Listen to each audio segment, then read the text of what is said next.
I reject the idea that it's a cult. I reject the idea that... You reject the idea that the GOP is a cult? Yes. I reject the idea. I think it's all about the two-party game, and it's all zero sum, and they want to win, and that is the only goal in two-party politics is to win. Then they wouldn't nominate Donald Trump. What's up, y'all? Welcome back to the channel. So Mehdi Hasan sat down with Chris Cuomo right before the election. This was May 2024, so a couple months before the election. Biden was still in office, and they basically tried to predict the future. People were calling Mehdi Hasan hyperbolic, and he was overreacting, and he was complaining before anything actually ever happened. Cuomo will also try to predict the future. Let's see who was right. Click the like, subscribe to the channel. I'll give my thoughts on it afterwards. Let's get into it. One of the sticks I've been beaten with recently is that I underestimate dangerously the dangerousness of Donald Trump. My suggestion is pretty simple. I'm not going to argue that he doesn't say what he says. I'm going to argue that it doesn't mean what it would if you said it. Because this man is a lie machine and a hyperbole machine. And you have to look at it that way, that the idea that he's a man of great vision and strategy who wants to become an autocrat and is going to put people around him who can help him overthrow America's democracy, I think is a laughably absurd notion. And the more the left insists on it, the more it makes people think who are in the center, right, that small group, that you guys are exaggerating the problem because you don't have better ideas. So a couple of things. I'll engage in the substance of what you said in a moment, but let me just question your premise that this is a left critique. I know, Chris, I get it where you're coming from. You have this kind of stick, you're in the center, there's a right and there's a left, and you're above the fray. That, first of all, that's not true. But where does this left come from? Some of the most eloquent, passionate, and most informed critics of Donald Trump's fascism and assault on democracy are not leftists. It's true. Judge Michael Luttig is not a leftist. Liz Cheney, last time I checked, is not a leftist. True. George Conway is not a leftist. True. All of the former Trump administration officials who've said the man's crazy, he's authoritarian. General John Kelly. Leftists, right? So they're not leftists. I don't accept the premise that this is a leftist critique, not at all. In fact, there are people on the left who attack people like me and say you're being hyperbolic and agree with the premise of your statement. So it's not a left thing. Let's just put that to one side. In terms of the substance, number one, let me snarkily say this. Chris, did you think Donald Trump would incite an insurrection and refuse to leave office in 2019, in 2020? No, but I also wouldn't characterize the behavior the way you did. You don't think he incited an insurrection? No, I don't think it was an insurrection. I think it was a riot. Okay, did you? Okay, I don't agree with that for a second, but let's park that for a moment. Did you in 2019 or 2020 say Donald Trump will refuse to leave office and incite a riot and an attack on the Capitol? No. I did. In 2019, I wrote a piece for The Intercept saying Donald Trump is very clear about the fact that he won't accept the election result and he won't leave, and people are ignoring this danger. And if this, you know what's going to happen? Violence and rioting. I wrote this in The Intercept in, I think, May of 2019, about 18 months before the election. People said to me, you don't know what you're talking about. You're a Brit. You don't understand American politics. The Secret Service will walk him out.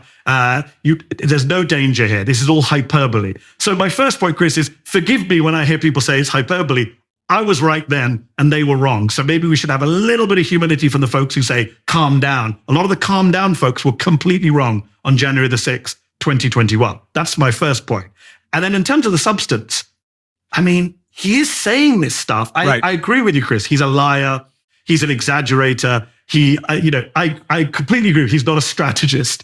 I don't think you need to be a strategist to be an autocrat, right? I don't think you need that. I think you have autocratic tendencies and instincts, and then it's an issue of whether those around you and the But they usually have a plan, Mehdi, as we both know. Well, he's got people around him. Have you read the Heritage Foundation 2025 report? It's a pretty clear plan for authoritarianism. Pretty well laid out over multiple pages. But just go back to Trump. Okay, when I say, so a friend of mine said recently, a friend of mine who doesn't want to vote for Biden because of Gaza. So I can't vote for Biden. I said, well, what happens when Trump's president? And they said, well, we'll protest Trump just like we protested him the first time. But how do you vote for Trump if you don't like Biden's position on Gaza? No, they didn't say they would vote for Trump. They said, well, we'll vote for Biden. They don't care if Trump wins. They're so mad at Biden. I got you. They don't care if Trump wins. And I said, well, what are you going to do once Trump's president? You're Muslim. You're going to suffer. We'll protest. We protested the first time. I said, what happens when he puts the military on the streets and they open fire on protesters? Oh, Mehdi, you're being exaggerating. That's too far.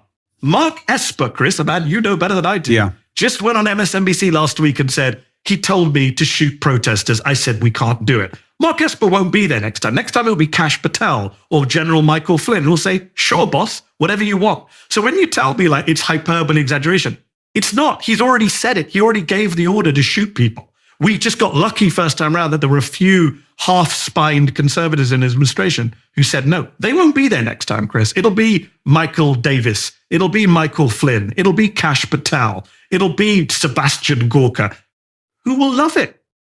So you really believe if Donald Trump wins again, there's all kinds of mayhem, and he is doing everything he can, not just to settle scores, but to turn himself as closely as he can into Putin? Yes. Why would I? I wish everyone was as charitable as Chris Cuomo is to Trump, because even he says it like, yeah, he's a liar. Yeah, he does all these terrible things. And yeah, he wants to do all these terrible things. So he says, but could he actually do it? So it's like, he doesn't believe that he will do it because Trump is too lazy. Okay, but a presidency is not about just one man. It's about the whole system. And the first time, everybody who didn't want to play ball was fired. So who does that leave? Only the people that follow orders as they're given to them. And that idea, I actually respect. If Bernie Sanders ran and governed like Trump in regards to building a team of people to do what he asked and hiring people who already have a plan to do what he wants, we would live in a great country. The world will be a much better place. But unfortunately, Trump is propped up by Peter Thiel, Palantir, the Adelsons, a bunch of people who hate society and everyone in it that aren't the rich and powerful. So all of his policies are based on that. And he's okay with it because his base is okay with it. And the ones that aren't okay with it, he just dismisses. Whatever. It's not like he needs their vote anymore. And he could just tell them, they're not really MAGA. You're not really part of the in-group anymore if you don't just support everything I ever do. And a lot of those people just want to be a part of an in-group. So they fall in line. All of the small government people are now okay with Palantir controlling everything. It's funny how that works. And it didn't even take a year for everything that Mehdi was worried about to happen. Military on the streets, Kash Patel, the head of FBI, the works. I not believe that. Every bit of evidence we have, public and private, suggests that is his plan. Because the institutions are too strong. And the rest of because the institutions are too strong, and because the institutions are a joke in this government country. are too strong. Which institutions? Is this the Supreme Court that's now running down the clock on his behalf so that he never faces a single federal trial before the next election, which in any other country would be laughed at? Chris, let me just bring you the immigrant perspective here. The rest of the world thinks we are a joke when it comes to our institutions. In Brazil, Bolsonaro didn't incite an insurrection. He simply questioned the results. The Brazilian judges banned him from running for president again until 2030. We have judges in this country who, by the way, are appointed by the president. Absurd system. No other country does it this way. They have independent judges, not party-nominated judges. Our judges, 3 of whom were appointed by Trump, are now running down the clock on his behalf, this ludicrous decision to hear his immunity case at their own slow pace. So no, I don't believe the institution is strong enough. I believe we dodged it in January of 2021 by the skin of our teeth, by people like Raffensperger happening to be in the right place at the right time, by the Supreme Court in that moment realizing that none of the 60 cases, including the Pennsylvania case, were worth hearing. Next time around, it's a different ballgame. You've seen the Republican Party, what they've been up to in recent years. They've purged any of those folks from 2020. Raffensperger, thankfully, did just get reelected in Georgia. They weren't able to get rid of him. But in other places in Michigan, they've carried out purges. And this time round, yeah, they're much better to take on our institutions. Which institution? The House? Chris, the Republican Party in Congress is a Trump party. You know this. Mm-hmm. It has been to date. There are different ways to look at it. It's certainly as a matter of degree. How so? Well, when you listen to General Kelly, now, do I wish he had been saying these things while he was chief of staff? Absolutely. But even with a pretty weak, Esper, I would put at the stronger scale of this, although he made the decision to work for Trump. He had that good explanation of, I knew this guy was going to have to need good people around him because, all right, I'll give it to him. But that could break either way. You know, out of conscience, you could also say, no, I won't work with this guy. And let me tell you why. But that with a pretty weak lineup around him, there was a lot of pushback. And the theory from even John Kelly is the stronger people are around him, if you had regular people who were around other White Houses that he had interfaced with, they would have been a much bigger check. So even with these weak people were telling him no all the time, and he listened to them, because as long as it's good for him somehow at the end of the day, he goes along with it. He doesn't have what most people who want you to shoot at protesters have in their heads about why. And that for him, it's really that he wants to win. He wants to stall these lawsuits. And Agreed. It's basically the end of it. Here's where we agree, is that the one saving grace we have with Trump as the autocrat in waiting is that he doesn't have an underlying ideology of any kind. He's not Orban, Putin, Erdogan, MBS, Modi in that shape or form. He wants to be liked. Right? He wants to save his ass right now, right? In terms of the legal and situation. Be liked. He wants to be liked, Mehdi. If you were to go on TV tonight and say, he's not running a campaign that implies he wants to be liked at all. He's running a base campaign. He wants to be liked by his base. He's given up on any kind of. In 2016, he was reaching out to independents, trying to pretend to be anti-establishment candidate workers. Not now. But he's not even trying. But Mehdi, he has a pathology involved in his behavior. Yes. I can use that word with you. That most politicians don't. He is an actual amoral agent. As somebody who has studied philosophy for 35 years of my life. He's also a malignant narcissist. And you mentioned pathology, Chris. Here's another, sorry to do another kind of I told you so moment.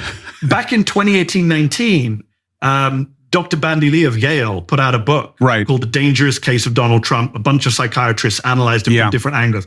I pushed that book heavily. I had her on my podcast at The Intercept. I went and spoke at a conference she organized. People said to me, this is crazy. This is a left gone over the cliff, like trying to psychoanalyze the president. This violates all sorts of medical rules. Guess what? John Kelly, who you just mentioned, he bought the book. The guy in the White House who was chief of staff was using the book as a guide to his boss. Look, I do think it's weird for clinicians to want to analyze somebody that they haven't met. It is weird, but it's a unique, we live in a case of lots of unprecedented moments thanks to Trump. And he's a pretty obvious narcissist. On the yes man and the no man. Yes. I'm not denying that there were people who said no around it. They didn't say no enough, like you just pointed out. They didn't resign and say their piece at the time. And by the way, even with those adults in the room, he still almost started a nuclear war with North Korea. He still almost started a war with Iran. He still kidnapped children at the border. He still praised neo-Nazis in Charlottesville. He still allowed 500,000 Americans to die who probably many of them didn't need to die from COVID. So even with that, he was a disastrous, perhaps the most disastrous president of our in modern American history. I'm saying next time around, Chris, there aren't going to be those people. He is coming back with vengeance. 4 years is a long time. He's not the same Trump as term one. He is going to come back much angrier, much more organized, and surrounded by way more yes men and open fascists like the Bannons of this world than he did last time around. I'll give you an example, Chris, just one example. Mike Davis, who Don Jr. is touting as future AG or future senior figure in the administration, conservative lawyer, used to be a Bush guy, gone full MAGA. This guy is on Twitter saying, I'm going to deport Mehdi Hasan to Guantanamo Bay, right? Now, he doesn't have the power to do that even as Attorney General. But those are the kind of people that he and his people want to bring into the administration. It is not Jeff Sessions. As bad as Jeff Sessions was, he was still a conventional conservative. I understand. I understand the concern. I don't believe it. And now you could say, well, you're being delusional. I don't think so. I just think that I'm being swayed by my very long time knowledge of him. So what do you think is going to happen, Chris? I've laid out my vision. What do you think is going to happen from 24? Well, first of all, I'm not sure onwards, he's president. I'm not sure that he wins. No, let's assume he wins. All right, so if he wins, one, does the left create any dynamic like the one we had after the last election? I don't know. Not that it would be baseless, but is Donald Trump, are the people around him capable of rigging?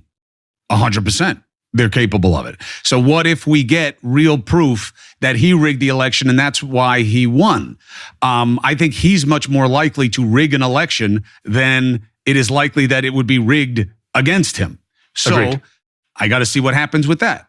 Then if he wins, I believe that is so much of what the satisfaction was for him that he may coast from silly media fight to media fight, and he will do a lot of saber rattling against us.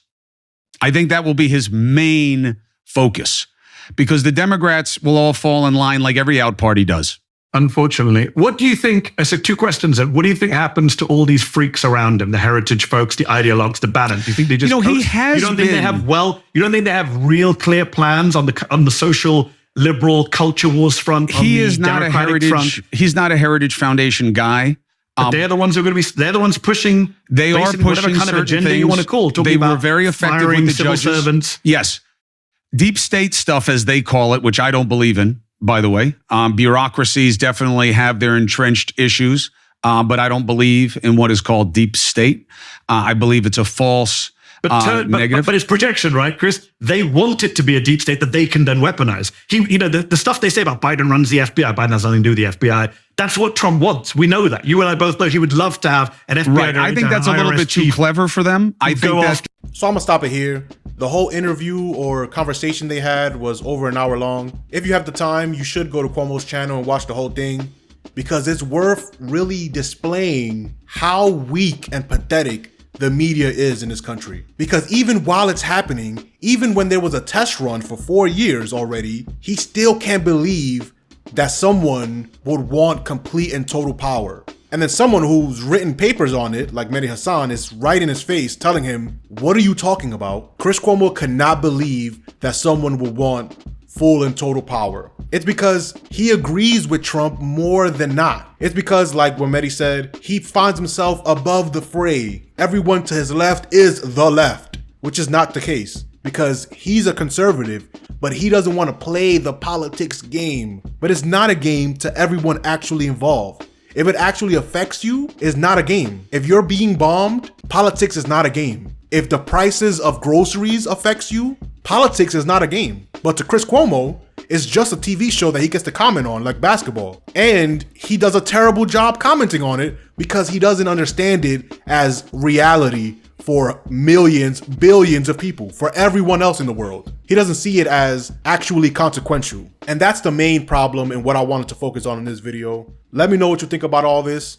If you agree or you disagree, let me know in the comment section. And if you're still watching, you might as well subscribe to the channel. Peace.